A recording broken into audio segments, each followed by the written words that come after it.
આપણે શું વાત કરવાના છે, તો પહેલા તો આપણે જોઈ લઈએ કે કાલના લેક્ચરમાં આપણે કેટલી વસ્તુ શીખ્યા હતા. તો કાલના લેક્ચરમાં આપણે જે શીખ્યા હતા એમાં એક વસ્તુ હતી ખાલી ગણ. તો ખાલી ગણ કોને કહેવામાં આવતું હતું? ખાલી ગણ એ ગણને કહેવામાં આવતું હતું જેની અંદર એક પણ ગણ ના આવેલા હોય. શું કહેવાતું હતું? એક પણ ગણ ના આવેલા હોય તેને ખાલી ગણ કહેવામાં આવતું હતું. બીજું એને રિક્ત ગણ પણ કહેવામાં આવતું હતું. બીજું શું કહેતા હતા એને આપણે? રિક્ત ગણ પણ કહેતા હતા. તો તમને નામ ખ્યાલ હોવા જોઈએ બંને, રિક્ત ગણ અને ખાલી ગણ. પછી એક હતું એકાકી ગણ. તો એકાકી ગણ એ એવો ગણ હતો જેની અંદર ફક્ત એક એલિમેન્ટ હોય, મતલબ કે એક સભ્ય આવેલો હોય. તો એવા ગણને આપણે શું કહેતા હતા? એકાકી ગણ, એટલે કે એક સભ્ય આવેલો હોય. સિમ્પલ યાદ રાખવામાં ઈઝી છે. પછી આપણી પાસે બે અલગ અલગ પ્રકારના કેટેગરી હતી. એક હતી શાંત ગણ અને એક હતું અનંત ગણ. અગર ઘટકોની સંખ્યાને આપણે કેવી રીતે દર્શાવતા હતા? n of a વડે દર્શાવતા હતા. અગર ઘટકોની સંખ્યા શું હોય બંનેમાં, એટલે ઘટકોની સંખ્યા અગર તમે કોઈ સંખ્યા વડે દર્શાવી શકો, એટલે કે તમે એને માપી શકો, ગણી શકો, યા તમે એને મેઝર કહી શકો, કહેવાનો મતલબ, તો એ આપણે શાંત ગણમાં દર્શાવતા હતા. અને આપણે એને ગણી ના શકીએ, અનંત સુધી લંબાવી દઈએ, તો એને આપણે અનંત ગણમાં દર્શાવતા હતા. તો ઘટકોની સંખ્યા અગર કોઈ નંબર છે તો એને આપણે શું લખતા હતા? શાંત ગણ. અને કોઈ નંબર નથી, અનંત સુધી જાય છે, તો એવા વખતે આપણે શું કહેતા હતા? એને અનંત ગણ કહેતા હતા. અને અનંત ગણના ઉદાહરણમાં મેં તમને કીધું હતું પ્રાકૃતિક સંખ્યાઓનો ગણ, પછી પૂર્ણાંક સંખ્યાઓનો ગણ, સમય સંખ્યાઓનો ગણ. એ રીતે જેટલા બી ગણ છે એ બધા ગણ કેવા છે? અનંત ગણ છે, કારણ કે એની અંદર ઘણા બધા સંખ્યાઓ આવેલી છે જે ગણી નથી શકાતી. ઓકે, ચાલો. તો એના પછી હતું સમાન ગણ. ઓકે, સમાન ગણ કોને કહેવામાં આવે છે? તો સમાન ગણ એને કહેવામાં આવે છે જેમાં ઘટકોની સંખ્યા સમાન હોય, તદુપરાંત બીજું શું સમાન હોય? દરેક ઘટકો પણ સમાન હોય. એટલે કે અગર બે ગણની વાત કરું, ગણ એ અને ગણ બી ની વાત કરું, તો ગણ એ ની અંદર અગર ત્રણ ઘટકો કોઈ આવેલા હોય તો જરૂરી છે કે ગણ બી માં પણ એ ત્રણ ઘટકો આવેલા હોવા જોઈએ. અગર બંનેના ઘટકો જે છે એ બંને સમાન થાય તો જ તમે કહી શકો કે સમાન ગણ છે. અધરવાઇઝ તો શું થઈ જાય? એટલે કે બીજો આપણી પાસે ઓપ્શન આવતો તો એ હતું સમકક્ષ ગણ. સમકક્ષ ગણમાં શું હતું? તો કે સમકક્ષ ગણ એટલે એવો ગણ કે જેનામાં ઘટકોની જે સંખ્યા છે સમાન રહે છે, પણ પોસિબલ છે કે ઘટકો સમાન ના પણ હોય, જે સભ્યો છે એ સમાન ના પણ હોય. એટલે આપણે છેલ્લે એક તારણ કાઢેલું હતું કે સમાન ગણ છે એ હંમેશા શું હશે? સમકક્ષ ગણ હશે. પરંતુ જરૂરી નથી કે સમકક્ષ ગણ એ હંમેશા સમાન ગણ હોય જ. સમજાય છે? તો આ વસ્તુ હતી જે કાલની આપણે ડિસ્કશન કર્યું એના રિલેટેડ હતું. પણ આજની આપણે વાત કરીએ તો આજે આપણે જોઈશું પહેલા તો સ્વાધ્યાયના જે સવાલો છે એને આપણે ડિસ્કસ કરી લઈશું. તો મને ખ્યાલ છે ત્યાં સુધી તમારી પાસે પીડીએફ આની અવેલેબલ થઈ જ ગઈ હશે. અને અત્યારે બી તમારી પાસે પીડીએફ ના હોય તો હું તો કહું છું અભી હાલ મને મેસેજ કરો, હું તમને પીડીએફ પહેલા મોકલું છું. થોડી વાર પાછી વિડીયો જુઓ, કોઈ ઉતાવળ નથી. આપણે પહેલા એ હોમવર્કને એટલે કે જે ગૃહ કાર્ય તમને આપવામાં આવ્યું છે એને પહેલા સોલ્વ કરો, એના પછી તમે આ વસ્તુ કરો. ને આ અત્યારથી હેબિટ બનવી જરૂરી છે. અત્યારથી જ આની હેબિટ બનવી જરૂરી છે. પહેલેથી જ અગર હેબિટ હશે તમારી રોજનું રોજ કામ કરવાની, તો આગળ જઈને બહુ જ ફાયદો થશે. એટલે અગર હજી તમે હોમવર્ક નથી કર્યું, આ ગૃહ કાર્ય નથી કર્યું, તો પહેલા તમારી જાતે પ્રયત્ન કરો. એવું નથી કહેતો કે તમે ગૃહ કાર્ય નથી કર્યું. હું એવું કહેવા માંગુ છું કે આ જે વસ્તુ છે, આ દાખલાઓ છે, તમે તમારી જાતે એકવાર કરો. એના પછી અગર હું સમજાવું છું તો તમારી ભૂલો તમને સમજાશે, ક્યાં તમે મિસ્ટેક કરો છો એ તમને સમજાશે. ને ઇવન તમારો આત્મવિશ્વાસ બી વધશે અગર તમારા સવાલ જવાબ સાચા પડશે તો. ઓકે, તો પીડીએફ તમારી પાસે ના હોય તો બે ચીજ મને મેસેજ કરો, તમને પીડીએફ સેન્ડ કરી દઈશ. એમ તો મેં કીધું છે તમારી ઘરે મારા ખાતે પીડીએફ પહોંચી જ ગઈ હશે. તો નીચેનામાંથી કયા ગણ ખાલી ગણના ઉદાહરણ છે એ સવાલ પૂછવામાં આવ્યો છે. પહેલો સવાલ શું છે? નીચેનામાંથી કયા ગણ ખાલી ગણના ઉદાહરણ છે એ વસ્તુ પૂછવામાં આવી છે. તો 2 વડે વિભાજ્ય અયુગ્મ પ્રાકૃતિક સંખ્યાઓનો ગણ. 2 વડે વિભાજ્ય અયુગ્મ પ્રાકૃતિક સંખ્યાઓનો ગણ. પહેલા મને કીધું અયુગ્મ પ્રાકૃતિક સંખ્યાઓ કોને કહેવાય? જેને 2 વડે ભાગી ના શકાય એવા સંખ્યાઓને જ અયુગ્મ પ્રાકૃતિક સંખ્યા કહેવાય. તો આ તો શું કહે છે કે 2 વડે વિભાજ્ય હોય એવો અયુગ્મ. અગર ભાઈ 2 વડે વિભાજ્ય થઈ જાય તો એ યુગ્મ થઈ જાય ને. અયુગ્મ કેવી રીતે થઈ ગયું? કોઈને યુગ્મ અને અયુગ્મમાં તો ખબર નથી, એવું નથી ને. એકી સંખ્યા અને બેકી સંખ્યા. અયુગ્મ એટલે એકી સંખ્યા, યુગ્મ એટલે બેકી સંખ્યા. તો 2 વડે વિભાજ્ય હોય એવી અયુગ્મ પ્રાકૃતિક સંખ્યાઓનો ગણ તો કે ના મળે. કારણ કે અગર 2 વડે વિભાજ્ય હતો તો એને યુગ્મ કહેતે ને આપણે. એટલે આનો જવાબ શું આવશે? ખાલી ગણ છે. આ શું છે? કયા ગણ ખાલી ગણ છે? તો કે આ ખાલી ગણ છે. ઓકે, આ ખાલી ગણ છે. યુગ્મ અવિભાજ્ય પ્રાકૃતિક સંખ્યાઓનો ગણ. યુગ્મ અવિભાજ્ય પ્રાકૃતિક સંખ્યાઓનો ગણ. આ મેં ઉદાહરણમાં તમને લખાયું હતું. યસ, એ જ સવાલ છે ને. યુગ્મ એટલે કે બેકી સંખ્યા, બેકી અવિભાજ્ય પ્રાકૃતિક સંખ્યાઓનો ગણ. કોણ આવશે? બેકી અવિભાજ્ય સંખ્યા કઈ છે? એક માત્ર છે. કોણ છે? 2. 2 ના અવયવ કેટલા પડે? 2 જ પડે, 1 અને 2. તો મેં તમને કીધું જે પણ સંખ્યાનો અવયવ 1 2 હોય, જે સંખ્યાનો અવયવ 2 હોય, 1 2 હોય એટલે કહેવાનો મતલબ 2 જ અવયવ હોય એના, તો એવા આપણે સંખ્યાઓને શું કહીએ છીએ? અવિભાજ્ય સંખ્યાઓ કહેતા હોઈએ છીએ. તો 2 ના અવયવ કેટલા છે? 1 અને 2. તો 2 શું થઈ જશે? એક માત્ર એવી સંખ્યા છે જે યુગ્મ અવિભાજ્ય સંખ્યા છે. તો આ પણ શું થશે? અમારો જવાબ મળે છે ને તમને 2 મળે છે, એનો મતલબ કે જવાબ 2 આવશે. તો આ તો શું છે? એકાકી ગણ થઈ ગયો. શું થઈ ગયો? એકાકી ગણ થઈ ગયો. તો ખાલી ગણ નથી. x એ પ્રાકૃતિક સંખ્યા છે, x <5 અને x <7. તો એવી તો કોઈ સંખ્યા હોય જ નહીં ને જે 5. તમે જુઓ, આ તમને હું થોડું વધારે બતાવું છું, તેનાથી તમારું અંદરનું દિમાગ વધારે ખુલે એટલા માટે. અગર સંખ્યા રેખા પર હું 5 થી 7 લઉં છું, આ શું કહે છે? x <5, એટલે કઈ બાજુ કિંમત હોવી જોઈએ? આની જગ્યાએ અહીંયા કિંમત હોવી જોઈએ. પછી જે છે x કરતા મોટી 7, તો તમે મને કોઈ કઈ સંખ્યા છે જે આ બંને પર આવી શકે? તો પોસિબલ જ નથી, બરાબર ને? આ બંને પર આવી શકે એવી કોઈ સંખ્યા પોસિબલ છે? તો કે નથી. એનો મતલબ કે આનો જવાબ બી શું આવશે? ખાલી ગણ. તો આ પણ ખાલી ગણ છે, આ પણ ખાલી ગણ છે. પછી જુઓ, 2 ભિન્ન સમાંતર રેખાઓનું સામાન્ય બિંદુ છે. 2 ભિન્ન સમાંતર રેખાઓ. અગર સમાંતર રેખાઓ હોય, આપણે સમાંતર રેખાઓ દોરી દીધી. અગર સમાંતર રેખાઓ હોય તો સમાંતર ક્યારે કહેવાય? મને કહો. સમાંતર ક્યારે કહેવાય? સમાંતર ત્યારે જ કહેવાય જ્યારે એકબીજાને છેદતી ના હોય. અગર એકબીજાને છેદે નહીં તો એ વચ્ચે સામાન્ય બિંદુ મળે ખરું?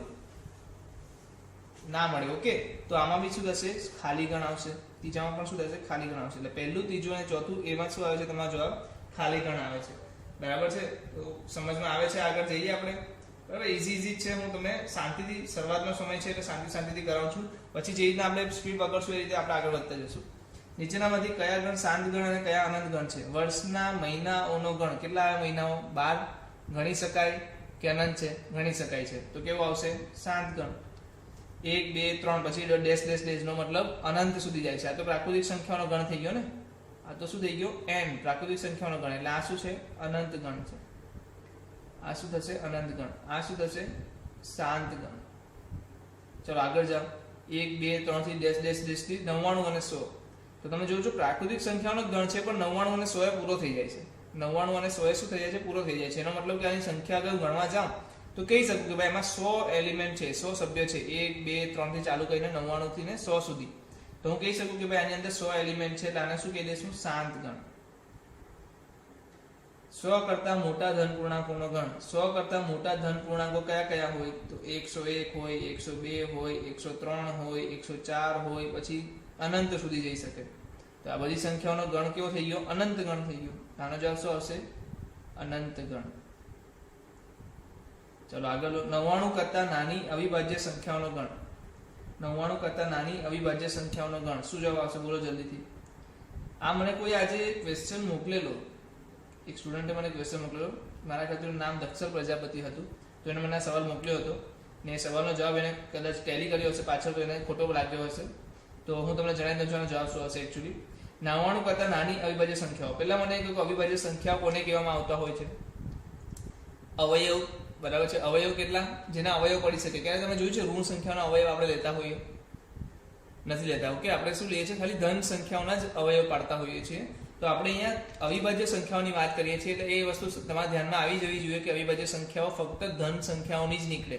બરાબર છે? ઋણ સંખ્યાઓમાં તમને અવિભાજ્ય સંખ્યાઓ મળતી નથી. અવિભાજ્ય સંખ્યાઓ કાઉન્ટિંગ નંબર્સ, એટલે ગણતરીના જે આપણી પાસે આંકડાઓ છે એની અંદર નીકળે છે, જે ઋણ સંખ્યાઓને આપણે ગણતા નથી.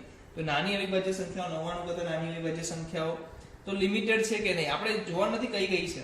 બરાબર છે? તમને હું ઘરેથી કામ આપી શકું છું કે શોધી લાવજો. ચલો હું તમને આપી દઉં છું, શોધી લાવજો. કેટલી છે? મને તો કેટલી છે એ જોઈએ છે. ચાલો કેટલી છે એ લઈ આવજો. ચાલો ને, એટલે આપણે પછી કઈ છે તો વાત કરી લઈશું. કેટલી છે? 99 કરતા નાની અવિભાજ્ય સંખ્યાઓ કેટલી છે? બરાબર, એ તમે શોધી લાવજો. પણ મેઇન વસ્તુ શું છે કે લિમિટેડ હશે, શાંત હશે. બરાબર છે? નક્કી હશે કે આટલી જ છે, એનાથી વધારે નહીં હોય. એનો મતલબ કે આને નક્કી સંખ્યા છે તો આને શું કહેવાય છે? શાંત ગણ. અને શું કહેવાય છે? શાંત ગણ. બરાબર છે?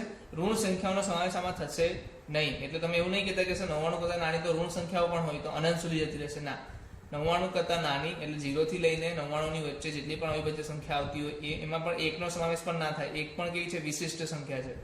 2 થી ચાલુ થાય. 2 શું છે? અવિભાજ્ય સંખ્યા છે. 3 અવિભાજ્ય સંખ્યા છે. 5 અવિભાજ્ય સંખ્યા છે. 7 અવિભાજ્ય સંખ્યા છે. 11 અવિભાજ્ય સંખ્યા છે. એવી રીતે જેના અવયવ 2 જ અવયવ હોય એના, એક તો પોતે અને એક. ચાલો, નીચેના ગણોમાંથી કયા ગણ શાંત અને કયા ગણ અનંત છે એ જણાવો. આમાં પણ એક સવાલ હતો, આમાં પણ એક સવાલ છે. x અક્ષને સમાંતર રેખાઓનો ગણ. ચાલો બતાવીએ. x અક્ષને સમાંતર રેખાઓ કેટલી બનાવી શકાય? એ મને કહો. x અક્ષ ક્યાં આવશે? આ x અક્ષ છે. અને સમાંતર રેખાઓ આ બની ગઈ, આને સમાંતર રેખા આ બની ગઈ, અને સમાંતર રેખા આ બની ગઈ, અને સમાંતર રેખા આ બની ગઈ, આ બની ગઈ. કેટલી બનાવી શકો? તો કે ભાઈ સર અનંત બનાવી શકે, ગમે તે બનાવી શકે. તો આ કેવો આવી જશે? અનંત ગણ. ચલો અંગ્રેજી મૂળાક્ષરોનો ગણ. અંગ્રેજી મૂળાક્ષરો કેટલા છે? 26. તો 26 26 હું લખી નાખી શકું. તો 26 તો ગણી શકાય એવી સંખ્યા છે ને, કે શાંત ગણ છે. તો સિમ્પલ છે, જે વસ્તુ ગણી શકાય એને શાંત ગણમાં દર્શાવો, જે વ્યક્તિને આપણે ગણી નહીં અનંત સુધી જતી રહી તો એને અનંત સુધી દર્શાવો. 5ની ગુણિત સંખ્યાઓનો ગણ. 5ના અવયવ નહીં, 5ના ગુણિત. ગુણિત કોને કહેવાતું હોય છે? કોઈ નવી વ્યક્તિ હોય તેને કહેતો. ગુણિત એટલે 5નો ઘડિયો આપણે બોલીએ ને, 5 1 5 5 2 10 5 3 15 5 4 20 થી લઈને ક્યાં સુધી? અનંત સુધી જાય. મતલબ તે તો જયા જ કરે, થોડી ઊભું રહેવાનું છે. તો આ કેસમાં શું કહેવાશે? અનંત ગણ. આને પણ શું કહેવાશે? અનંત ગણ. પૃથ્વી પર વસતા પ્રાણીઓનો ગણ શું આવશે? પૃથ્વી પર વસતા પ્રાણીઓનો ગણ. અરે ભાઈ અનંત થઈ જશે, તમે ગણી શકવાના છો. તમે ગણી શકવાના છો પ્રાણીઓ કેટલા છે, કેવી રીતના છે, કયા પ્રાણીઓ છે એ પણ ડિસ્કસ નથી કર્યું. તો પૃથ્વી પર વસતા પ્રાણીઓ બધાને પ્રાણી જ કહેવાય છે. તો આપણે બધા પ્રાણીઓને આપણે ગણવા જઈએ તો ગણી તો શકવાના નથી, અનંત થઈ જશે. તો કે અનંત ગણ. ઉગમ બિંદુ O માંથી પસાર થતું, 0 0 માંથી પસાર થતું વર્તુળોનો ગણ. તો હું દોરી દઉં. આ 0 0 છે, આમાંથી વર્તુળ પાસ કરવાનું છે. તો હું આ વર્તુળ દોરું તો ક્યાંથી પસાર થયું? ઉગમ બિંદુમાંથી પસાર થયું. ચલો આ વર્તુળ દોર્યું, ક્યાંથી પસાર થયું? ઉગમ બિંદુમાંથી પસાર થયું. આ વર્તુળ દોર્યું, ક્યાંથી પસાર થયું? ઉગમ બિંદુમાંથી થયું. તો આવા કેટલા વર્તુળ બનાવી શકો તમે? અનંત. આ તો નાની ત્રિજ્યા દોરું છું, કે મોટી ત્રિજ્યાનું પણ દોરી શકાય ને, મોટી ત્રિજ્યાનું પણ દોરી શકાય. તો આમાંથી અનંત વર્તુળો નીકળી શકે. આને શું કહેવાશે? અનંત ગણ. ઉગમ બિંદુમાંથી પસાર થતા વર્તુળોનો ગણ કેવો આવશે? કારણ કે ઘણા વર્તુળની ત્રિજ્યા તમને આપી છે ના, તો પણ ત્રિજ્યા આપી તો પણ ઘણા બધા નીકળી શકતે, અનંત જ આવતે. ચાલો નીચેનામાંથી નક્કી કરો A = B છે કે નહીં. જો આના માટે તમારે પહેલા તો શું ચેક કરી લેવાનું છે? ઘટકોની સંખ્યા સરખી છે કે નહીં. અગર ઘટકોની સંખ્યા સરખી થઈ જાય તો પછી જોવાના ઘટકો સરખા છે કે નહીં. બરાબર છે. ચાલો તો જલ્દી જલ્દી જોઈ લઈએ કયા કયા સમાન ગણ છે ને કયા નથી. ચાલો તો આમાં જોઈએ A B C D 4 1 2 3 4 ચાર ચાર ઘટકો. એટલે પહેલી વસ્તુ ડન થઈ ગઈ. બીજી વસ્તુ A આમાં છે, આમાં છે, A છે, ઓકે. B જોઈ લો, B છે આમાં, B છે. C છે આમાં, છે. D આમાં છે, ઓકે. A ના બધા ઘટકો B માં આવી ગયા. હવે જો B ના બધા ઘટકો A માં છે કે નહીં. તો D છે આમાં, હા આમાં છે, D આવ્યો. C છે આમાં બી છે, C, ઓકે. B આમાં છે, હા. A આમાં છે, હા. તો B ના બી બધા ઘટકો એમાં છે. બંનેના ઘટકો એકબીજાના ઘટકો એકબીજામાં છે. એનો મતલબ કે આ બંને શું છે? સમાન ગણ છે. ધ્યાન રાખો કે એ રીતે કરું છું. બીજી વાર તમને પાછું બતાવું. ઘટકોની સંખ્યા ગણી લો. 1 2 3 4 1 2 3 4. તો થઈ ગયા ચાર ચાર ઘટકો. તો ઘટકોની સંખ્યા સરખી છે. હવે A બરાબર 4 આમાં છે, 8 આમાં છે, 12 આમાં છે, નથી. એનો મતલબ કે A ના બધા ઘટકો B માં આવેલા નથી. તો સિમ્પલી શું કહી દો? ના, નથી. સમાન ગણ નથી. ચાલો x બરાબર શું છે? 2 4 6 8 10, ઓકે. x બરાબર યુગ્મ ધન પૂર્ણાંક છે અને x <= 10 છે. હા, તો યુગ્મ ધન પૂર્ણાંક સંખ્યાઓ, યુગ્મ ધન પૂર્ણાંક સંખ્યા. ધન કીધી એટલે શૂન્યનો સમાવેશ થશે કે નહીં થાય?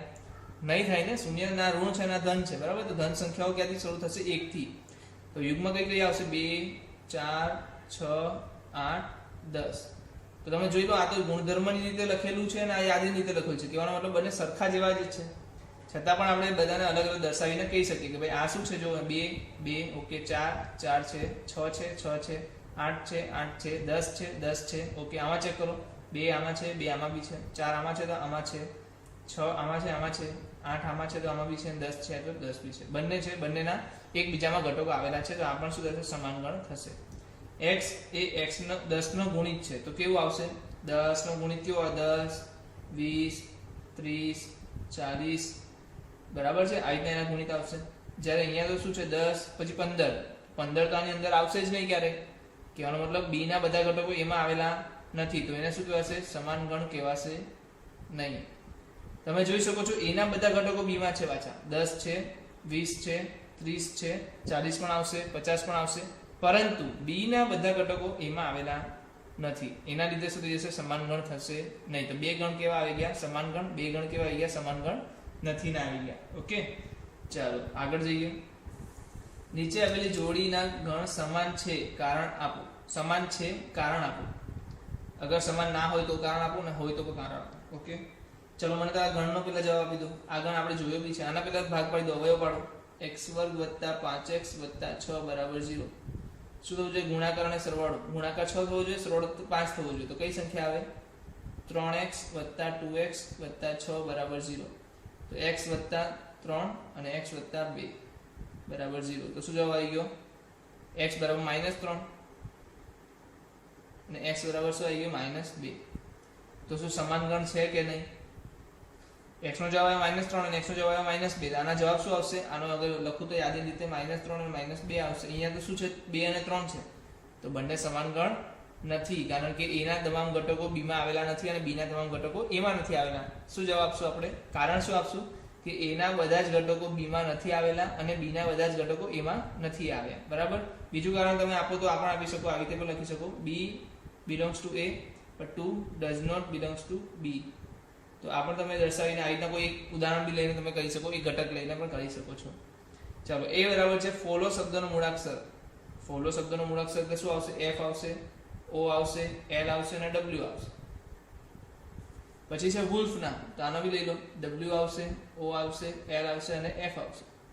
તો જો બંનેના શું છે? ઘટકોની સંખ્યા તો 4 4 છે, એટલે એક શરત તો પાલન થઈ ગઈ. આમાં f છે, આમાં છે, ઓકે છે. o છે, આમાં o છે. l તમારે l છે, w તમારે w બી છે. આ બધી આબા ચેક કરો, w તમારે w છે, ઓકે. o છે, તમારે o છે, ઓકે. l તમારે l છે, ઓકે. f છે તો f છે. ડન. ચાલો, કહેવાનો મતલબ આ સાચું છે. તો આ સમાન ગણ છે. બીજું સમાન ગણ છે અને ત્રીજું સમાન ગણ, પહેલું સમાન ગણ નથી. હવે છે એનું કારણ શું આપશો તમે? કે ભાઈ ઘટકોની સંખ્યા પણ સમાન છે ને બીજું તમામ ઘટકો જે a માં છે એ ગણ b માં પણ આવેલા છે. ચાલો, નીચેનામાંથી સમાન ગણ પસંદ કરો. જલ્દીથી કરીએ, કયા કયા સમાન ગણ છે. તો a માં જોઈ લો, 2 4 8 12. આવો ક્યાં દેખાય છે? જલ્દી જુઓ. 4 8 12 14. ના, આ નહીં ચાલે. તો આવો કોઈ છે જ નહીં, એટલે a ને કોઈની સાથે પેર બનશે નહીં. 1 2 3 4 ક્યાં દેખાય છે? અહીંયા કશે દેખાય છે, ઓકે આવ્યું. તો શું આવશે? b અને d સમાન થઈ જશે. b અને d સમાન થઈ જશે. 4 8 12 14 છે કશે? તો કે ના. -1 1 અને -1, તો આ જો છે e ને g, e = g છે. c 4 8 12 14 તો કશે નથી. 0 a 0 1, ના, આ બંનેમાં આમાં a છે તો આમાં 1 નથી, મતલબ એકબીજામાં 1 અને a ની સંખ્યા આવેલી નથી, એટલે આ પણ નહીં થાય. તો ખાલી બે જ વસ્તુ આવશે, b = d અને e = g. તો અત્યાર સુધીની જે ચર્ચા કરી એમાં આપણે કઈ કઈ વસ્તુ જોઈ લીધી? ખાલી ગણ, એકાકી ગણ, સમાન ગણ, સમકક્ષ ગણ. હા, સમકક્ષ ગણના સવાલ આમાં કેમ નથી? કારણ કે NCERT માં એનો સમાવેશ નથી, પણ એના વિશેનું નોલેજ લેવું જરૂરી હતું, એટલા માટે મેં તમને ડિસ્કસ કરાવ્યું. તો કેટલા ગણ આવી ગયા? ખાલી ગણ, એકાકી ગણ, શાંત ગણ, અનંત ગણ, પછી શું આવી ગયું? હા, આવ્યું સમાન ગણ અને સમકક્ષ ગણ. તો ચાલો હજી આપણે આગળ જઈએ. નવા હજી ઘણા બધા પ્રકાર, ગણોના જે પ્રકાર આપણે જે ચાલી છે ટોપિક, એની અંદર બીજા પણ છે. તમે જોઈ શકો છો અહીંયા ઉપગણની વાત કરી છે, તો ઉપગણથી આપણે શરૂઆત કરીશું. તો ચાલો જોઈએ નવા ટોપિક. તો ચાલો હવે આપણે આપણનો જે નેક્સ્ટ ટોપિક છે એના વિશે ચર્ચા કરી દઈએ. તો નેક્સ્ટ ટોપિક જે છે એના વિશે વાત કરું તો એ છે સાર્વત્રિક ગણ. શું છે? સાર્વત્રિક ગણ. સાર્વત્રિક ગણ કોને કહેવાય છે? સર્વત્ર. શું કહેવાય છે? સર્વત્ર, બધે જ ચાલી શકે એવો ગણ એમ કહી શકું, ચાલે.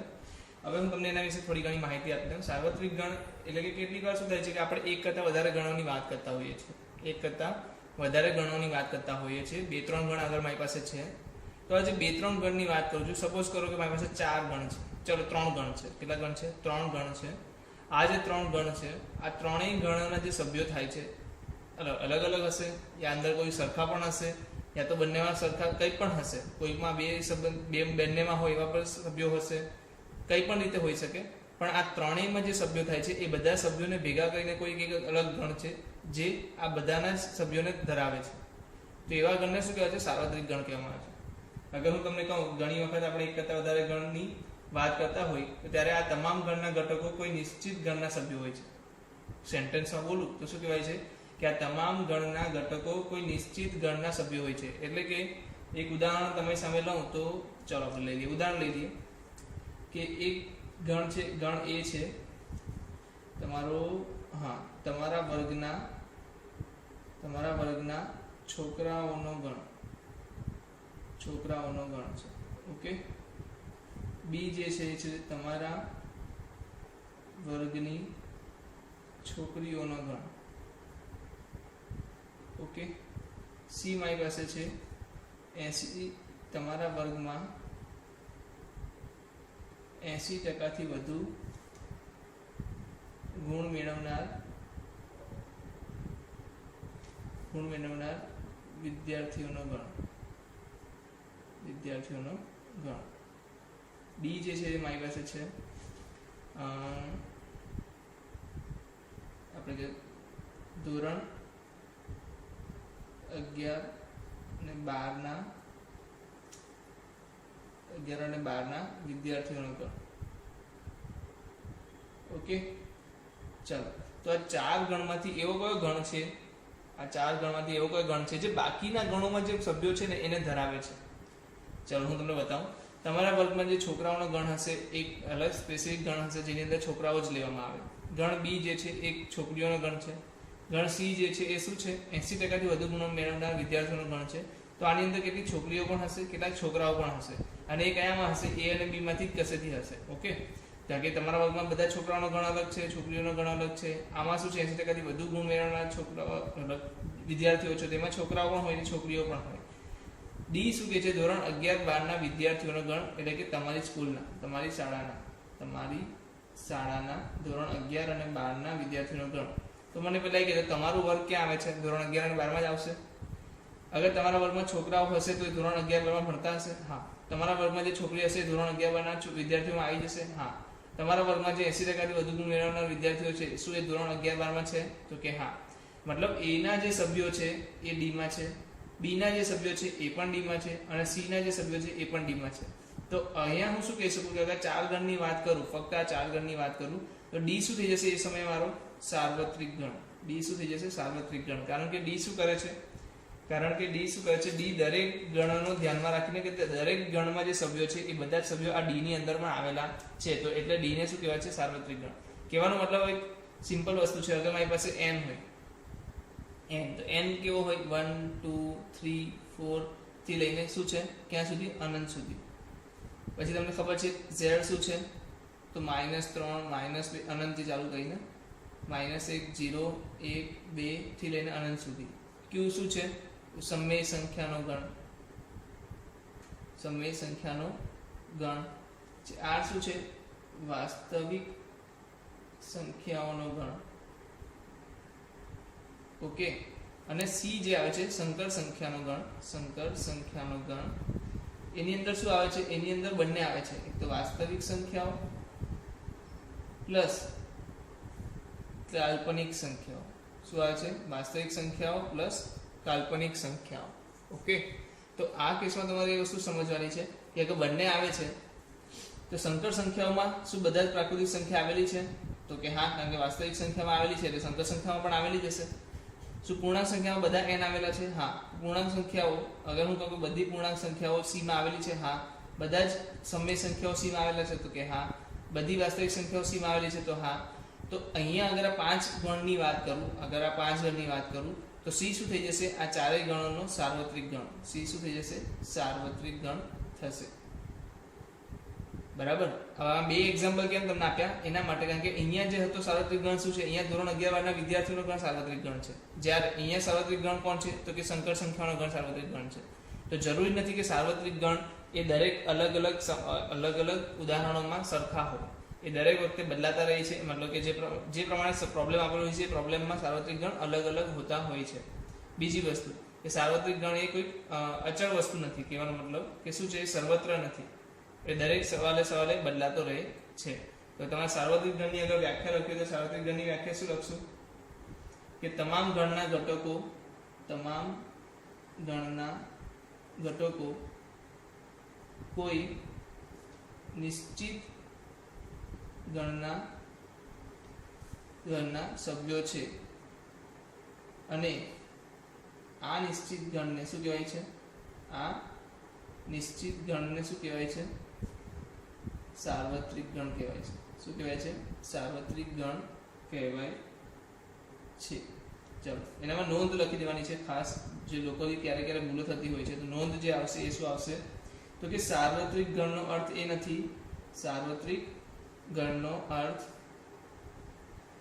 નથી, કે તે કુદરતના તમામ ઘટકો ધરાવે.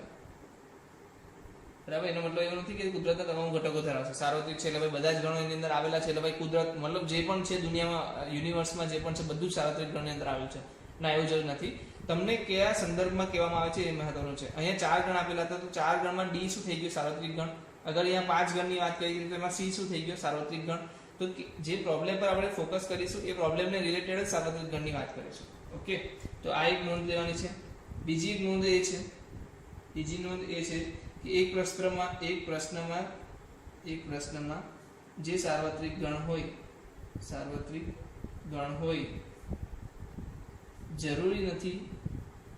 જરૂરી નથી કે બીજા પ્રશ્નમાં પણ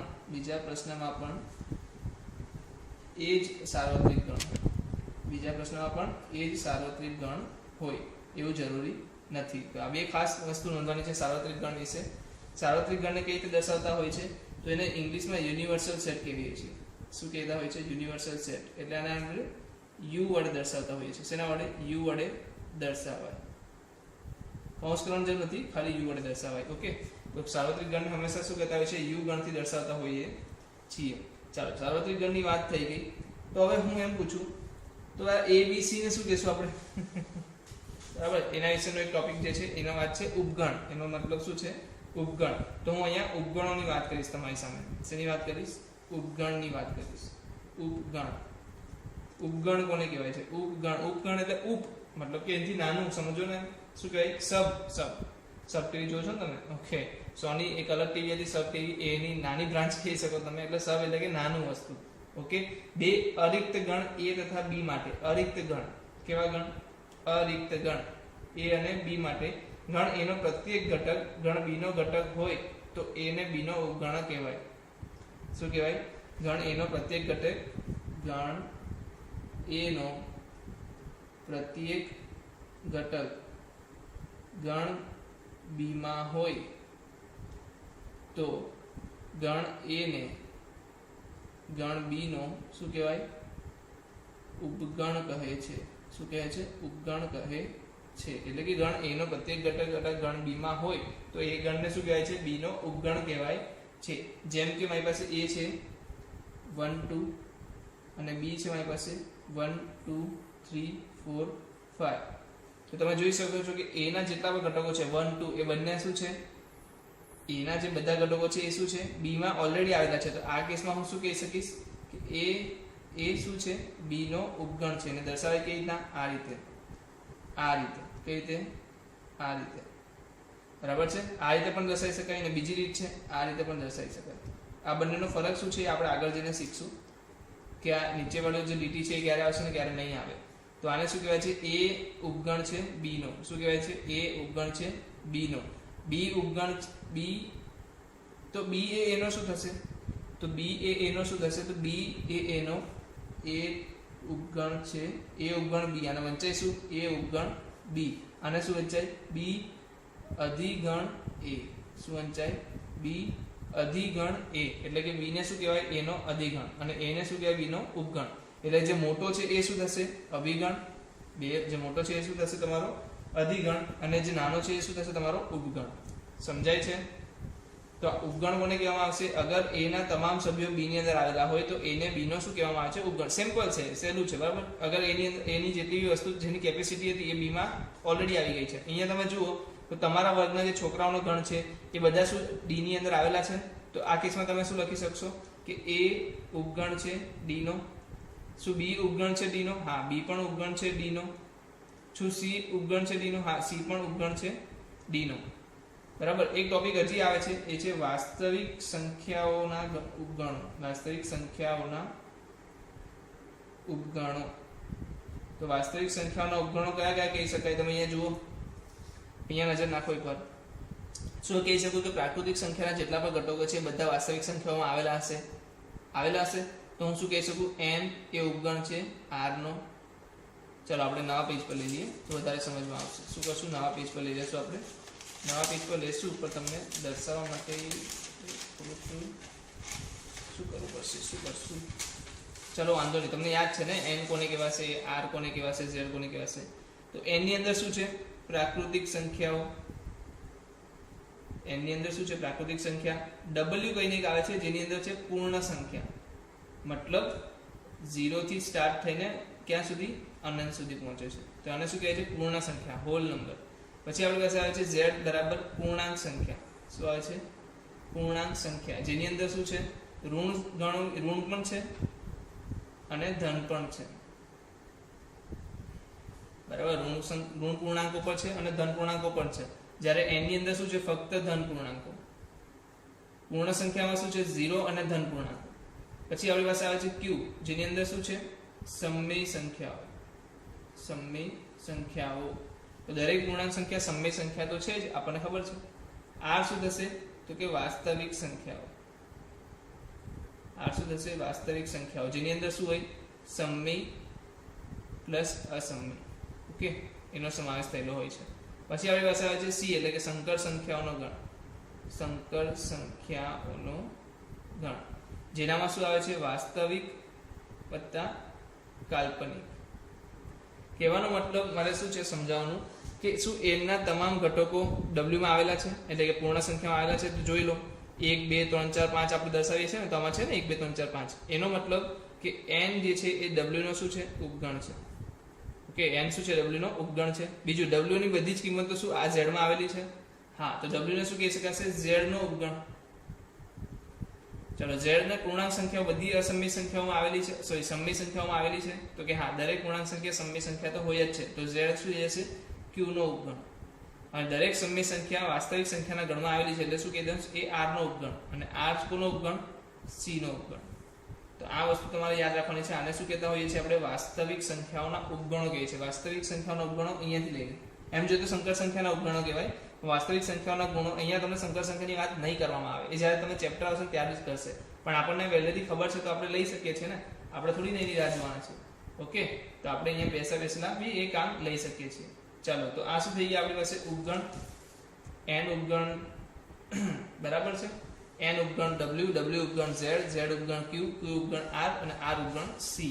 તો આ થઈ ગયા વાસ્તવિક સંખ્યાઓના ઉપગણો. ઓકે, હજી આગળ જઈએ તો કેટલીક નોંધ લેવા જેવી બાબતો છે, એને પણ આપણે ચર્ચામાં લઈ લેશું. તો નોંધ શું લેવાની છે તમે જુઓ, ધ્યાન આપો. અગર હું તમને કહું મારી પાસે a છે 1 2, b છે મારી પાસે ખાલી ગણ, તો મને કોઈ ખાલી ગણના કયા ઘટકો, એટલે ખાલી ગણના દરેક ઘટકો એમાં આવવા જોઈએ. હવે ખાલી ગણમાં ઘટક જ નથી, સમજમાં આવે છે? ખાલી ગણમાં ઘટક જ નથી. અગર ખાલી ગણમાં ઘટક જ નથી તો હું મેચ શું કરીશ, શું કહેવામાં આવે કે b ના તમામ ઘટકો એમાં આવેલા છે. તો આવેલા છે, જુઓ b ના તમામ ઘટકો એમાં આવેલા જ છે ને, ઘટકો જ નથી. તો એવો કોઈ ઘટક બતાવો. ચલો આનું ઊંધું પૂછું, એવો કોઈ ઘટક બતાવો જે b માં હોય અને a માં ના હોય. ચલો એવો કોઈ ઘટક બતાવો, તો બતાવી શકશો? નહીં બતાવી શકો. એટલે કહેવાનો મતલબ બંને વસ્તુ સેમ જ છે. b ના તમામ ઘટકો a માં હોય, યા તો બીજું કોઈ શું કહી શકે, ભાઈ એવો એક ઘટક બતાવો જે b માં હોય ને a માં ના હોય. ઊંધું કરવા માટે શું કહી શકે, એને રોંગ પ્રૂફ કરવા માટે આ પૂછી શકે. પણ આપણને ખબર છે કે b માં એવો કોઈ ઘટક છે જ નહીં જે a માં નથી. ઓકે, બંને વસ્તુ સેમ જ છે. તો અહીંયા b ના તમામ ઘટકો a ની અંદર ઇન્વોલ્વ છે, તો આને શું કહેશું, b ઉપગણ છે a. મને કહો અગર c મેં લીધો હતે 5, મતલબ કે એવી ખાલી ગણ હતી, તો આ કેસમાં પણ શું થશે, b ઉપગણ c થતે. b ઉપગણ c થતે. કહેવાનો મતલબ એ છે, નોંધ હું તમને કરાવું છું કે ખાલી ગણ જે છે, ખાલી ગણ એ તમામ ગણોનો ઉપગણ છે. તમામ ગણોનો ઉપગણ છે. ખાલી ગણ એ તમામ ગણોના ઉપગણ છે. કહેવાનો મતલબ કે ખાલી ગણ જે છે એ તમામ જેટલા બી ગણો હશે એનો ખાલી ગણ તો ઉપગણ થવાનો જ, બરાબર. બીજા આપણે ઉપગણ શોધીએ ના શોધીએ, પણ ખાલી ગણ એ કહી દેવાનું કે ભાઈ આ તો ઉપગણ છે જ. ચાલો બીજી વાત કહી દઉં. અગર a માં 1 2 છે તો હું બીજો એક ગણ લઉં a 1 2, તો શું એના તમામ ઘટકો a 1 2 માં છે, મતલબ કે એ જ ગણ લઈ લઉં છું. હું શું કરું છું, એને એ જ ગણ લઈ લઉં છું. તો હું કહી શકું ને, અગર યાર વાત કેવી થઈ ગઈ, શું વાત કરું તમને, ધોરણ 11 ના સ્ટુડન્ટ્સ એવું કીધું હોય ને પાછું કહે કે ધોરણ 11 ના સ્ટુડન્ટ્સ જ કહે, તો શું એકબીજાની અંદર આવેલા નથી? અહીંયા પણ શું છે, a 1 2 છે, તો 1 2 શું 1 2 ની અંદર નથી આવેલા? કહેવાનો મતલબ એ છે કે દરેક ગણ પોતે પોતાનો ઉપગણ થતો હોય છે. દરેક ગણ પોતે જ પોતાનો ઉપગણ થાય છે. પોતાનો ઉપગણ થાય છે એટલે કે પોતે જ પોતાનો ઉપગણ છે. એટલે અગર હું એમ વાત કરું કે મારી પાસે જો કોઈ ગણ છે a, મારી પાસે કોઈ ગણ છે a, જે ખાલી ગણ નથી. શું નથી? ખાલી ગણ નથી. મતલબ કે આ એવો ગણ છે જે ખાલી ગણ નથી. તો એના બે ઉપગણ તો નક્કી થઈ ગયા. એક થઈ ગયો ખાલી ગણ અને બીજો થઈ ગયો એ પોતે. સમજમાં આવે છે? અગર એ ખાલી ગણ નથી તો એના બે ઉપગણ કયા કયા થઈ ગયા? ખાલી ગણ અને પોતે એ. મતલબ બે ઉપગણો તો પાકા જ થઈ ગયા, ડન, કે આ તો છે જ. પછી એના સિવાય બીજા ઉપગણો આવશે એ અલગથી. તો આવી વસ્તુ નોટ કરવાની છે કે ખાલી ગણ એ તમામ ગણોનો ઉપગણ છે અને દરેક ગણ પોતે જ પોતાનો ઉપગણ છે. પણ સપોઝ વિચારતા કે ખાલી ગણ હતે તો ખાલી ગણને તો ભાઈ શું છે? એક જ ઉપગણ આવશે. કયો? એ પોતે જ અને ખાલી ગણ બંને સરખું જ થઈ જશે. અગર હું કહી દઉં એ ખાલી ગણ છે તો ખાલી ગણ અને એ બંને સમાન ગણ થઈ જશે. બરાબર છે ને? અલગ અલગ તમે નહીં લખી શકો. તો એવા કેસમાં શું થશે? એનો એક જ ઉપગણ આવશે. તો આ નોંધ કરી દો, ખાલી ગણનો ફક્ત એક જ ઉપગણ છે. ખાલી ગણને ફક્ત એક જ ઉપગણ મળશે. શું લખશે? ખાલી ગણને ફક્ત એક જ ઉપગણ મળશે. ચાલો બીજી એક વસ્તુ વાત કરી દઉં. અગર એ ઉપગણ છે બી નો અને બી ઉપગણ છે સી નો, સોરી બી ઉપગણ છે એ નો, તો એ ઇક્વલ ટુ બી થશે. કેવી રીતે? આનો કહેવાનો મતલબ શું છે? એ ના તમામ ઘટકો બી માં છે. નાનો કહેવાનો મતલબ શું છે? બી ના તમામ ઘટકો એ માં છે. અને આપણે જોયું હતું જ્યારે એ ના તમામ ઘટકો બી માં હોય તથા બી ના તમામ ઘટકો એ માં હોય તો તેવા ગણને શું કહેતા? આપણે એકબીજાના સમાન ગણ કહેતા હતા. તમે ટ્રાય કરી શકો છો. એ બરાબર મારી પાસે છે 1 2 1 2 3 બહુ થઈ ગયું તો એબીસી લઈ લઈએ. એબીસી અને મારી પાસે બી શું છે? સી બી એ. તમને ખ્યાલ છે કે આ બંને ગણના એ ની અંદર જે સભ્યો છે એ બી સી એ આની અંદર આવેલા છે. તો સિમ્પલ હું શું કહી શકું? એ ઉપગણ છે બી નો. બી ની અંદર જે તમામ ઘટકો છે એમાં આવેલા છે તો બી ને પણ શું કહી શકું? એ નો ઉપગણ. તો અગર આ બે વસ્તુ પોસિબલ થાય છે કે બંને એકબીજાના ઉપગણ હોય, એ ક્યારે પોસિબલ થશે? એક જ કન્ડિશનમાં ફૂલફિલ થશે જ્યારે એ ઇક્વલ ટુ બી હોય. કઈ કન્ડિશનમાં થશે? એ ઇક્વલ ટુ બી હોય ત્યારે જ. એટલે કે એ ઉપગણ બી છે અને બી ઉપગણ એ છે તો ડાયરેક્ટલી તમને શું કહેવા માંગે છે? એ ઇક્વલ ટુ બી આપે છે. એ તમને શું કહે છે કે એ અને બી સમાન ગણ છે તો જ પોસિબલ છે. અધરવાઇઝ એ પોસિબલ છે જ. ક્યારે પોસિબલ છે? કે એ ઉપગણ બી અને બી ઉપગણ એ થઈ જાય. ક્યારે? ફક્ત એ ઇક્વલ ટુ બી હોય ત્યારે જ. બરાબર છે? તો આ વસ્તુનું ખાસ ધ્યાન રાખજો. હવે એમ કહી દઉં કે એ ઉપગણ છે બી નો, પરંતુ ચોથી વાત થઈ જશે. આ એ ઉપગણ છે બી નો, ચોથી નહીં પાંચમી વાત થઈ જશે. પાંચમી વાત, એ બી નો ઉપગણ છે પરંતુ એ નોટ ઇક્વલ ટુ બી છે. મતલબ કે એ ઉપગણ બી છે પરંતુ એ નોટ ઇક્વલ ટુ બી છે. એનો મતલબ કે આના આપણે જે બે કેટલા ઉપગણો કરતા હતા, આપણે ઉપગણો ક્યાં આવ્યા. તો તમને પેલા ઉપગણો હું લખીને બતાવી દઉં તો વધારે મજા આવશે. એ બરાબર મારી પાસે છે 1 2 3. આના કેટલા ઉપગણ થશે? તો પહેલો ઉપગણ થશે, હું અહીંયા લખી દઉં છું. ઉપગણને આપણે કઈ રીતે દર્શાવશું? ચાલો S1 લખું છું, સબસેટ લખાય એટલા માટે. તો એક આવી ગયું, એક આવી ગયો 2, S3 આવી ગયો 3, પછી S4 આવી જશે આપણી પાસે 1. ઓકે, તો S4 આવી જશે આપણી પાસે 1 2, S5 આવી જશે આપણી પાસે શું 1 3, S6 આવી જશે આપણી પાસે 2 3, S7 આવી જશે આપણી પાસે 1 2 3 અને S8 આવી જશે આપણી પાસે ખાલી ગણ. સમજમાં આવે છે? તો કેટલા ઉપગણો બની શકે તો તમે જુઓ. પહેલા તો કેટલા ઉપગણો બની શકે? તો એક તો ખાલી ગણ એ તમામ ગણોનો ઉપગણ છે. બીજું S7 પોતે પોતાનો ઉપગણ છે તો બે ઉપગણ તો થઈ ગયા, ખાલી ગણ અને પોતે પોતાનો ઉપગણ બે તો થઈ ગયા. બીજી વસ્તુ કે એવા ગણ ઉપગણ હોય જેની અંદર એક એક ઘટક હોય, 1 2 અને 3, બીજો કોઈ ઘટક આપણી પાસે છે જ નહીં. તો આ પણ શું થશે? S1 ને શું લખી શકશો તમે? S1 ઉપગણ છે A નો, S2 ઉપગણ છે A નો, S3 ઉપગણ છે A નો. કેમ ખબર પડે છે? રીતના કારણ કે આ એક જે છે S1 ની અંદર આવેલા તમામ ઘટકો A ની અંદર આવેલા છે તો આપણે S1 ને શું કહી શકીએ? A no ઉપગણ. S4 ની અંદર આવેલા તમામ ઘટકો A ની અંદર આવેલા છે તો S4 ને પણ શું કહેવાશે? A no ઉપગણ. S5 ને શું કહેવાશે? A no ઉપગણ. S6 ને શું કહેવાશે? A નો ઉપગણ. સમજવા આવે છે ઉપગણો કેવી રીતે લખી શકાય? તો અગર મને 1 2 3 આપ્યા છે તો એના મેક્સિમમ કેટલા પોસિબલ ઉપગણ છે? તો કે 8. એક તો સિંગલ વાળા તો 1 2 3 સિંગલ લઈ શકું, પછી ડબલ વાળા તો 1 2 1 3 2 3, હવે કોઈ એવું નહીં કહેતા કે સર 2 1 બી આવી શકે, 1 2 અને 2 1 બંને સરખું જ થાય. ઓકે ને, 1 2 અને 2 1 ક્રમનો કશું જ મતલબ નથી. ગણમાં ક્રમનું મહત્વ નથી, ક્રમનું મહત્વ નથી. ગણની અંદર જે સભ્યો છે એમાં શું છે, ગણનું ક્રમનું મહત્વ નથી. ચાલો 1 3 હોય કે 3 1 હોય સેમ જ કહેવાશે, 2 3 અને 3 2 બંને સેમ કહેવાશે. અને 3 3 લઉં છું તો એ પોતે ને પોતે જ બની જાય છે. એટલે એક તો પોતે આવી ગયો, એક ખાલી ગણ આવી ગયો, 3 ગણ 2 વાળા સભ્યો વાળા અને 1 સભ્ય વાળા 3 ગણ, ટોટલ 8 ગણ થશે.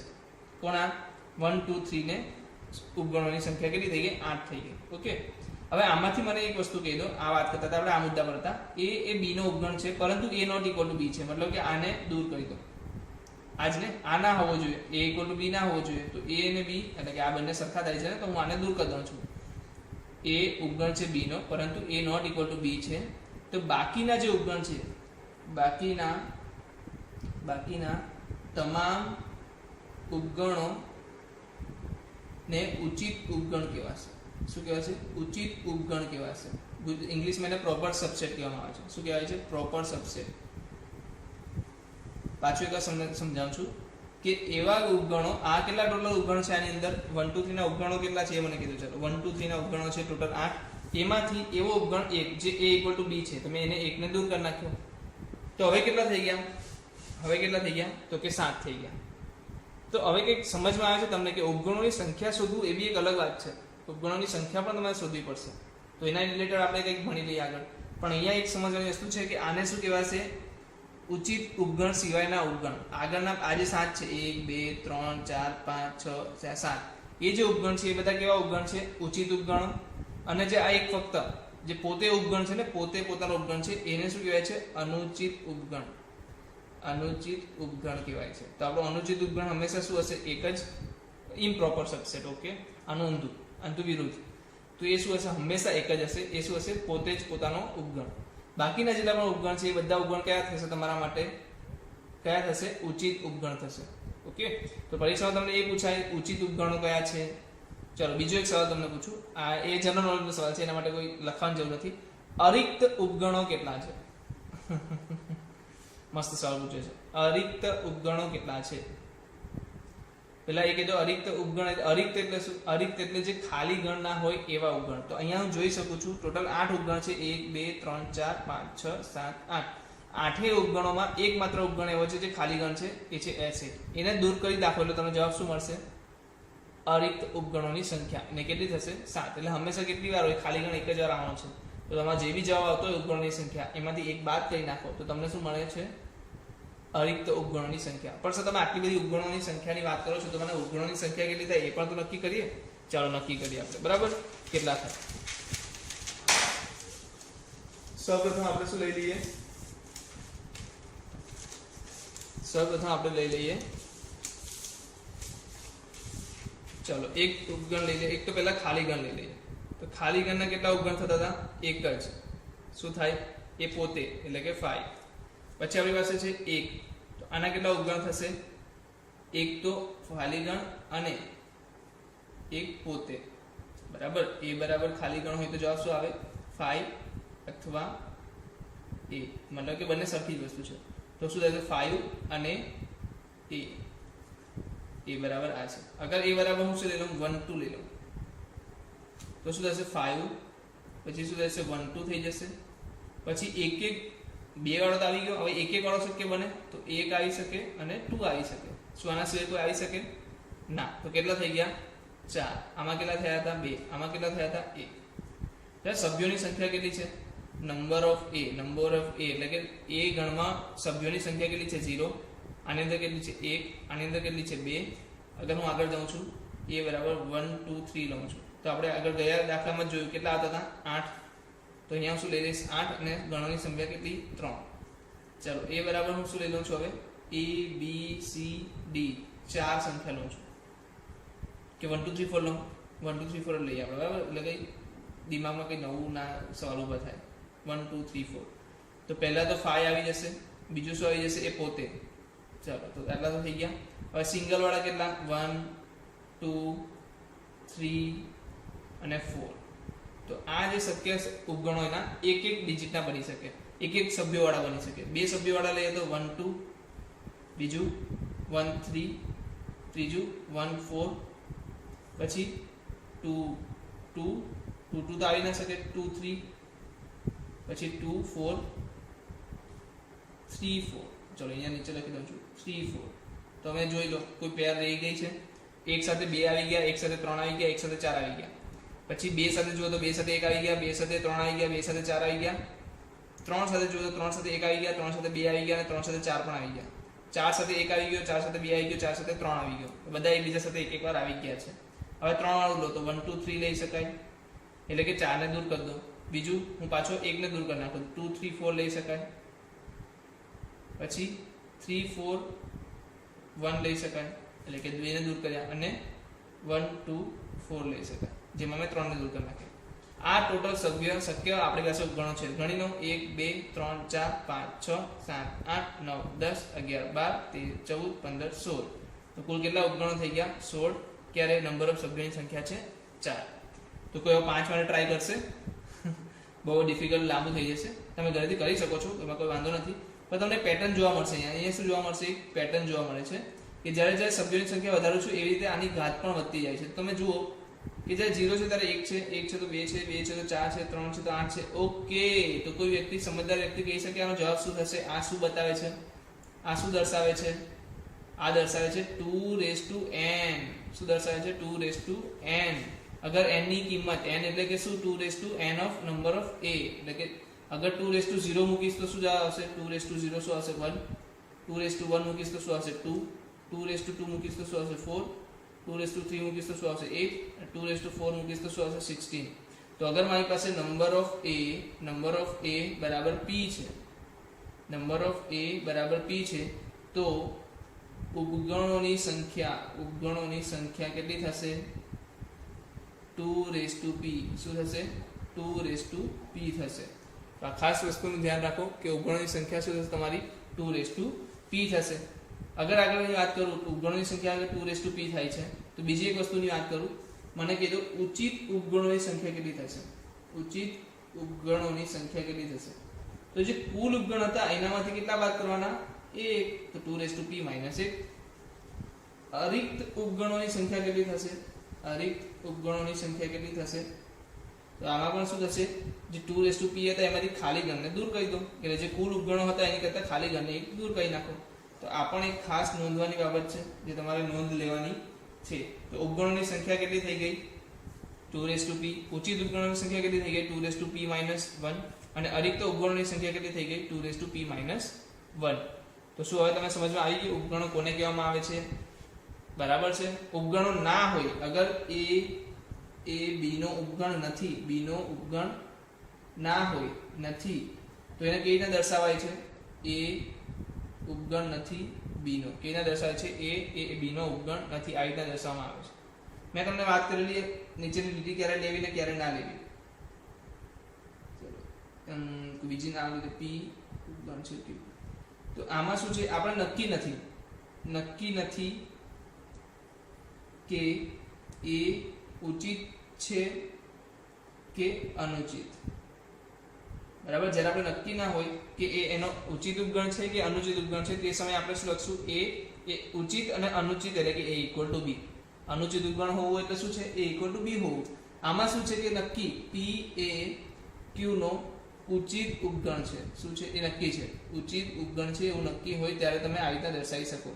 p એ q નો ઉચિત ઉપગણ છે એવું દર્શાવી શકો. બાકી તો તમે નક્કી નથી કે એ ઉચિત છે યા અનુચિત છે ત્યારે તમે શું દર્શાવશો? આ રીતે દર્શાવશો. બરાબર છે. જ્યારે તમને ખબર ના હોય કે ભાઈ એનો અનુચિત ઉપગણ છે યા ઉચિત ઉપગણ છે, તો તે સમયે તમે આ રીતે પણ દર્શાવી શકો છો. ચાલો, તો આ શું થઈ ગયું? ઉપગણોની સંખ્યા, ઉપગણો વિશેની વાતચીત થઈ ગઈ. હવે શું તમને કહું છું, એક વાત કરું છું નવા ટોપિકની. એ જે છે મારી પાસે અંતરાલ. એ શું છે? અંતરાલ. અંતરાલની વાત કરું, અગર હું અંતરાલની વાત કરું તો અંતરાલ બહુ ઇમ્પોર્ટન્ટ ટોપિક છે તમારા માટે. અંતરાલમાં બે પ્રકાર આવે છે તમારી પાસે. એક છે સંવૃત અંતરાલ અને વિવૃત અંતરાલ. અંતરાલ છે શું? અંતરાલ એ વાસ્તવિક સંખ્યાઓનો ઉપગણ છે. વાસ્તવિક સંખ્યાઓનો ઉપગણ છે.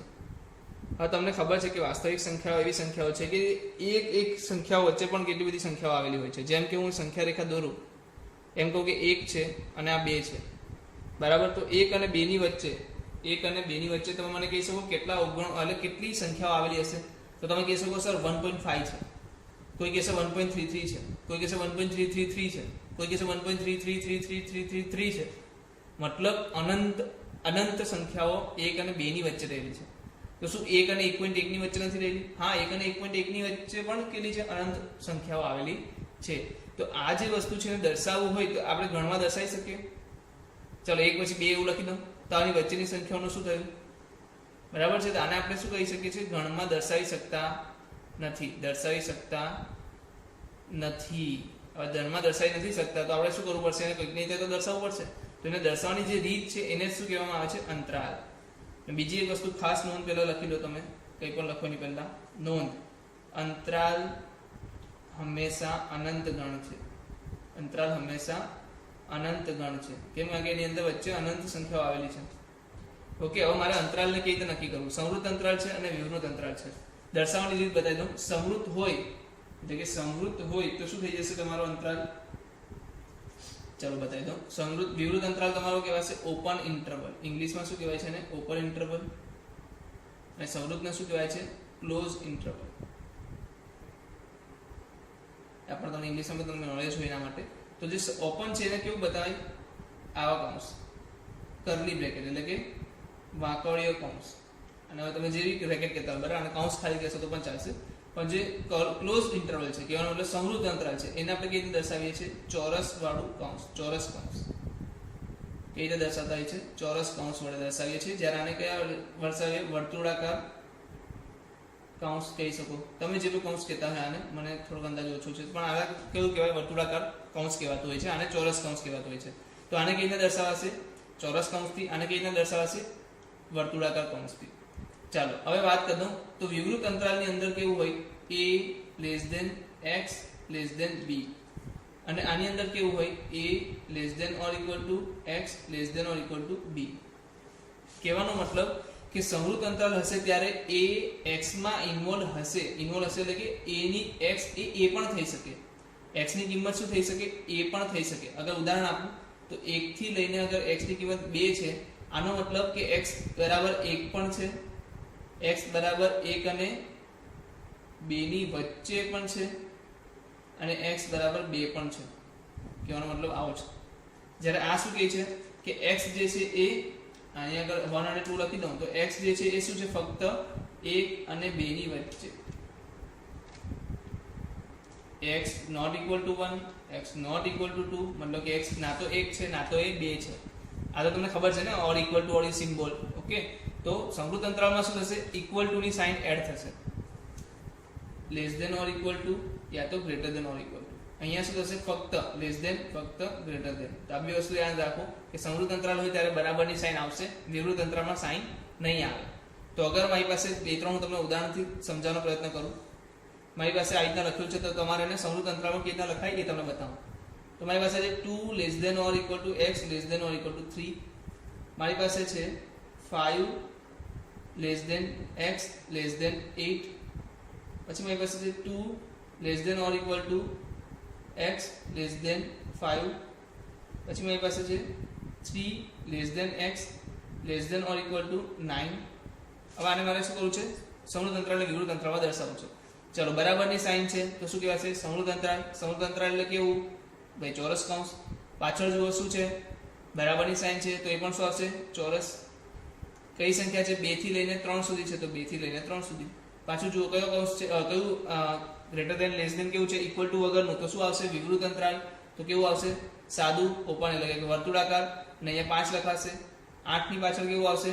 કેવું છે? અહીંયા પણ વિવૃત અંતરાલ તો કેવું આવશે? કર્લી વાળું. અહીંયા જો ચોરસ વાળો કૌંસ ક્યાં આવશે? 2 આગળ. કેમ? કારણ કે ઇક્વલ ટુ ની સાઇન છે તો અહીંયા કેવું લઈ લો? 2 આગળ ચોરસ વાળો કૌંસ, 5 આગળ કેવું લઈ લો? તો કે વર્તુળાકાર. અહીંયા જો 3 આગળ કેવું છે? 3 ઇન્વોલ્વ છે. x બરાબર 3 થઈ શકે? ના થઈ શકે. x બરાબર 3 ના થઈ શકે. તો 3 આગળ કેવું લેવાનું? વર્તુળાકાર એટલે કે વિવૃત અંતરાલ. અને 9 આગળ કેવું આવશે? તો કે સમૃદ્ધ અંતરાલ. તો સમજમાં આવે છે જ્યારે ઇક્વલ ટુ ની સાઇન હોય ત્યારે સમૃદ્ધ અંતરાલ ચોરસ બ્રેકેટથી દર્શાવવાનું. અગર ઇક્વલ ટુ ની સાઇન નથી તો એને વિવૃત અંતરાલથી દર્શાવવામાં આવશે, જેની અંદર કેવો વર્તુળાકાર કૌંસ કરવામાં આવે છે. આનો મતલબ શું થાય છે? અગર આવું લખેલું છે તો આનો મતલબ કે આની અંદર 2 અને 3 ની વચ્ચેની સંખ્યાઓ તથા 2 અને 3 બંને અંદર આવેલા છે. 2 અને 3 પણ અંદર આવેલા છે. જ્યારે આનો મતલબ શું થાય? 5 અને 8 થી સંખ્યાઓ પણ 5 અને 8 ને લેવાના નથી. આનો મતલબ થાય છે કે 2 થી 5 માં 2 ને લેવાના છે પણ 5 ને લેવાના નથી.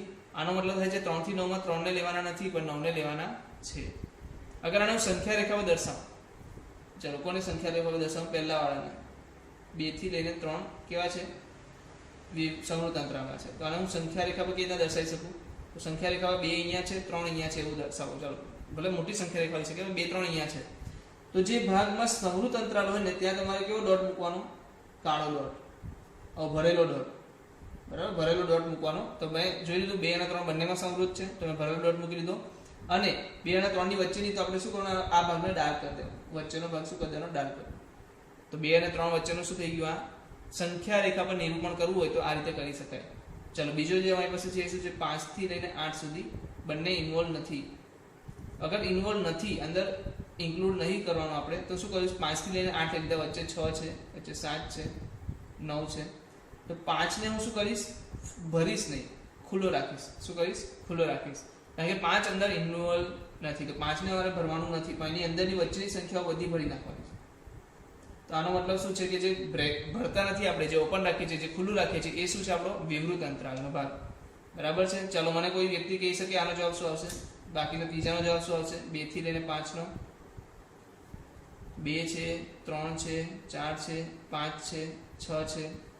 ચલો નીચે બી લઈ લો, બીજો બી એક લઈ લઉં સાથે સાથે, જેમાં શું છે? 3 થી લઈને 9. આની અંદર બધા નથી લખતો, હું 3 અને 9 ને દર્શાવું છું ખાલી. ચલો જલ્દીથી મને કહી દો શું આવશે. તો 2 માં કેવો અંતરાલ છે? સમૃદ્ધ. તો કેવો કરી દઉં? ડાર્ક કરી દઉં. ડાર્ક કરી દઉં. આમાં શું રાખવાનું છે? ખુલ્લું. તો આ તમારો ભાગ થઈ ગયો સંખ્યા રેખા પર દર્શાવવાનો. 3 માં કેવો ભાગ છે? 9 માં કેવો હતો? ડાર્ક હતો. 3 માં છે ઓપન, 9 માં છે ડાર્ક. તો 9 માં ડાર્ક કરી નાખ્યો. ડાર્ક એટલે કેવો? સમૃદ્ધ અંતરાલ. તો આને કેવી રીતે દર્શાવશું આપણે? સંખ્યા રેખા પર. સંખ્યા રેખા પર કેવી રીતે દર્શાવશું? સંખ્યા રેખા પર ડાર્ક થી દર્શાવો. અને આને સંખ્યા રેખા પર શેનાથી દર્શાવશું? ખુલ્લા ટપકાથી. ખુલ્લા ટપકાથી દર્શાવશું. ઓકે, તો આ ધ્યાન રહેવું જોઈએ કે ખુલ્લું ટપકું ક્યાં આવશે તમારું? જ્યાં વિવૃત અંતરાલ છે, અને જ્યાં ડાર્ક વાળું કઈ જગ્યા આવશે? સમૃદ્ધ અંતરાલમાં. તો આ જે વાતચીત થઈ એ અંતરાલની વાતચીત થઈ. હા, એને રિલેટેડ જ્યારે આપણે દાખલાઓ વધારે સોલ્વ કરશું તો વધારે સમજમાં આવશે. પણ શું છે કે આ એક ટોપિક છે જે સમજાવવાની વસ્તુ મારા ખ્યાલથી બહુ ઇઝીલી તમે સમજી ગયા છો. નાના વિષયની ચર્ચા મારા ખ્યાલથી મેં લોગેરિધમમાં કરેલી કે નહીં મને હવે અંદાજો નથી, પણ મારા ખ્યાલથી મેં કરેલી હતી. અંતરાલની વાત કરેલી હતી. ઓકે, કરેલી હશે તો બેસ્ટ છે, નહીં કરેલી તો અહીંયા તમે જોઈ લીધું છે. બરાબર, અંતરાલ કઈ રીતે દર્શાવો? ઇક્વલ ટુ ની સાઇન સાથે લેવા દેવા છે મેઇન. તો ચાલો હવે જે નવો ટોપિક જે છે એ છે ઘાતગણ. ઘાતગણ કઈ મોટી વાત નથી, એકદમ નાની વાત છે. એકદમ નાની વાત, નાની વાત, નાની વાત, નાની વાત. એટલે કે તમામ ઉપગણોને સમાવતા ગણને શું કહેવાય છે? ઘાતગણ. તમામ ઉપગણોને સમાવતા ગણને શું કહે છે? ઘાતગણ કહે છે. એટલે કે ઉપગણોના ગણને શું કહેવાય છે? ઉપગણોના ગણને શું કહેવાય? ઘાતગણ કહેવાય. સર સમજ ના પડી. અગર મારી પાસે કોઈ 1 2 છે તો આના ઉપગણો જલ્દીથી બોલ દો. તો એક તો સર 5, એક તો સર 1 2 પોતે, સર એક તો આવશે 1, સર એક તો આવશે 2, ટોટલ 4 આવશે. તો હું શું કહું છું? આને દર્શાવે કે રીતના પાવર ઓફ એ, અને પાવર ગણ કહેવાય છે, એટલે પાવર સેટ કહેવાય છે ઇંગ્લિશમાં. પાવર સેટ દર્શાવે કે પાવર ઓફ એ. તો અગર એ બરાબર 1 2 હતો તો આનો જવાબ શું આવશે? બધા જ ઉપગણોને સભ્યો બનાવી દેવાના છે, બધા ઉપગણોને સમાવતો ગણ. તો બધા ઉપગણોમાં 5 આવી ગયો, બધા ઉપગણોમાં a, અને a પણ લખી શકાય ને. હા, તો a લખી દીધો. પછી આપણી પાસે આવી ગયો 1, પછી આપણી પાસે આવી ગયો 2, અને પછી મેં છગડો કૌંસ પૂરો કરી દીધો. તો તમે જોઈ શકો છો કે શું આવ્યું? 5 a 1 2. ઓકે, તો આ જે 1 2 છે એ સભ્યો છે, પણ કેવા? ગણની સાથે સાથે સભ્યો છે. આખો ગણ આવી ગયો સભ્યમાં. 2 જે છે આખો ગણ સભ્યમાં આવી ગયો. તો કહેવાનો મતલબ કશું મોટી વાત નથી, પણ જે ઉપગણોની સંખ્યા છે આપણે એને શેમાં લખી દઈશું? જે બી ઉપગણો છે બધાને અલગ એક ગણમાં દર્શાવી દેવામાં આવે તો એ ગણને શું કહેવામાં આવે છે? ઘાત ગણ કહેવામાં આવે છે. એક નોટિસ કરવાની બાબત એ છે ઘાત ગણની અંદર નોટિસ કરવાની બાબત એ છે એ જે ઘાત ગણ છે એની જે સભ્યોની સંખ્યા છે, નંબર ઓફ પી ઓફ એ જે છે એ શું હોય છે કે ઉપગણોની સંખ્યા જેટલી. કેટલી હોય છે? ઉપગણોની સંખ્યા જેટલી હોય છે. એટલે કે number of power set of A, એટલે કે નંબર ઓફ મતલબ કે ઘાત ગણની અંદર સભ્યોની જે સંખ્યા છે એ કેટલી હોય છે? ઉપગણની સંખ્યા જેટલી. એટલે કે કેટલી? 2p જેટલી. કેટલી? 2p જેટલી. સિમ્પલ. અરે ઘાત ગણ કશું લેવાનું નથી. અને શું કહેવાય છે? પાવર સેટ કહેવાય છે. ઉપગણોના જે ઉપગણો મળ્યા ને એને આપણે ગણમાં લખી દઈએ એટલે એને શું કહેવાય? ઘાત ગણ કહેવાય. સિમ્પલ. તો જે ઉપગણોની સંખ્યા છે એ દરેક સભ્ય આમાં આવી જશે. તો જે આના સભ્યોની સંખ્યા કેટલી થવાની? જેટલી ઉપગણોની સંખ્યા હોય. એ તો સિમ્પલ વસ્તુ છે ને કે નંબર ઓફ સભ્યો કેટલા ઘાતગણની અંદર? ઉપગણોની જેટલી સંખ્યા છે એટલા. તો આ જે બધી વાતચીત થઈ ગઈ એ કેટલી કોની વાતચીત થઈ ગઈ આપણે જોઈ લઈએ પહેલેથી. પાછું એકવાર તમને દર્શાવી દઉં છું બધી વસ્તુઓ. તો સૌથી પહેલા આપણે જોયું સાર્વત્રિક ગણ. સાર્વત્રિક ગણમાં આપણે ઘણી બધી વાત જોઈ, પણ સાર્વત્રિક ગણનું મેઇન કામ શું છે કે બધી જ ઘટકોને બધા જ ઘટકોને એની અંદર સંકોચી લે છે. એટલે કે બધા જ ઘટકો જે ગણમાં આવેલા હોય એ જે ગણ છે એકમાત્ર ગણ એને સાર્વત્રિક ગણ કહેવામાં આવતો હોય છે. એની જે નોંધ લીધી એને પણ તમે ખાસ નોંધ કરી લેજો. ઉપગણની વાત કરી તો જો ગણ એનો પ્રત્યેક ઘટક ગણ બીમાં હોય તો ગણ એ ને બી નો ઉપગણ કહેવાય. એટલે કે બધા જ ઘટકોને સોંપી દીધા બી માટે તો એને બી નો શું કહેવાશે? ઉપગણ કહેવાશે. એ રીતના આપણે શું જોયું? વાસ્તવિક સંખ્યાનો ઉપગણ જોયા. n એ ઉપગણ છે w નો, w ઉપગણ છે z નો, z ઉપગણ છે q નો અને q ઉપગણ છે r નો. ચાલો, તો કુલ ઉપગણોની સંખ્યા કેટલી હતી આપણે એના વિશે ચર્ચા કરી. તો કુલ ઉપગણોની સંખ્યા કેટલી આવી તમારી? અહીંયા નથી, આગળના ટોપિકમાં છે કે પણ અહીંયા આપણે એક વસ્તુ શીખ્યા જે છે ઉચિત ઉપગણ. ઉચિત ઉપગણ એ ઉપગણ છે જે પોતે નથી. પોતે હશે તો એને શું કહેવાશે? અનુચિત ઉપગણ. અને જો એના સિવાયના જે ઉપગણો છે બધા ઉચિત ઉપગણ છે. તો આપણે શીખ્યાશું કે ખાલી ગણને ફક્ત એક જ ઉપગણ મળશે. આ જે નોંધ છે એ બધી નોંધ બી તમે લઈ લો. ઓકે, આગળ જઈએ. ઉચિત ઉપગણોની સંખ્યા કેટલી થશે? 2p-1. અરિક્ત ઉપગણોની સંખ્યા કેટલી થશે? 2p-1. અહીંયાથી બહુ મોટું આપણે એક વસ્તુ શીખ્યા કે 2n સભ્ય થાય છે આપણા.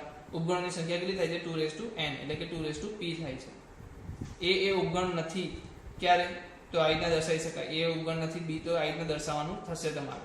આ અને આ વચ્ચેનો ફરક કેટલો છે આમાં આપણે નક્કી નથી કરી શકીએ હજી કે ઉચિત છે યા અનુચિત છે. અગર નક્કી થઈ જાય કે ઉચિત છે તો આપણે આ રીતે દર્શાવી શકીએ, ઇક્વલ ટુ ની સાઇન કાઢી શકીએ. ઓકે, ચાલો, આ થઈ ગયું અંતરાલ. અંતરાલમાં આપણે જોયું કે ઇક્વલ ટુ હોઈ શકે યા તો ઇક્વલ ટુ ના હોય. ઇક્વલ ટુ હોય તો સમૃદ્ધ અંતરાલ, ઇક્વલ ટુ ના હોય તો વિવૃત અંતરાલ. સમૃદ્ધ અંતરાલને કેવી રીતે દર્શાવાય? ચોરસવાળા કૌંસથી. વિવૃત અંતરાલને કેવી રીતે દર્શાવાય? વર્તુળાકારવાળા કૌંસથી, ગોળાકાર કૌંસથી લઈ લો. પછી બીજી વાત કરીએ તો જ્યારે સંખ્યા રેખામાં હું દર્શાવું છું તો સમૃદ્ધ અંતરાલ જે છે એને આપણે ડોટથી દર્શાવીએ છીએ, જ્યારે વિવૃત અંતરાલને આપણે સાદા ખાલી ટપકાથી દર્શાવીએ છીએ. તો આ એક ખાસ નોંધ તમારે લેવાની છે. બીજું ઘાત ગણ કોને કહેવાય છે? તો ઉપગણોના ગણને ઘાત ગણ કહેવામાં આવે છે. ઉપગણોના ગણને જ ઘાત ગણ કહેવામાં આવે છે. હવે મેં તમારી સાથે છે ને કેટલાક સવાલો તૈયાર કર્યા છે જે હું ચાહું છું કે તમે જે એક્સરસાઇઝ 2.3 કરીને આવશો, એક્સરસાઇઝ શું કરીને આવશો? 2.3 કરીને આવશો. એની પાછળ આ દાખલાઓ પણ થોડા ગણીને આવશો. જે સ્વાધ્યાય તમારું છે 2.3 એ તમારે ઘરથી કરીને આવવાનું છે.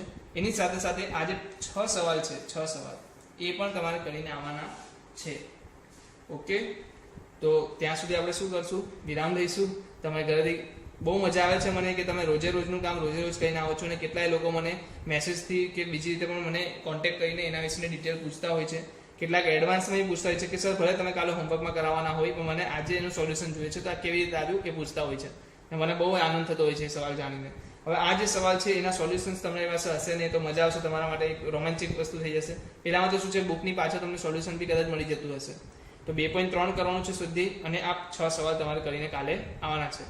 તો ચાલો મળીએ ફરીથી કાલના લેક્ચરમાં. ત્યારે આપણે શીખીશું કંઈક નવી વસ્તુ. ચાલો.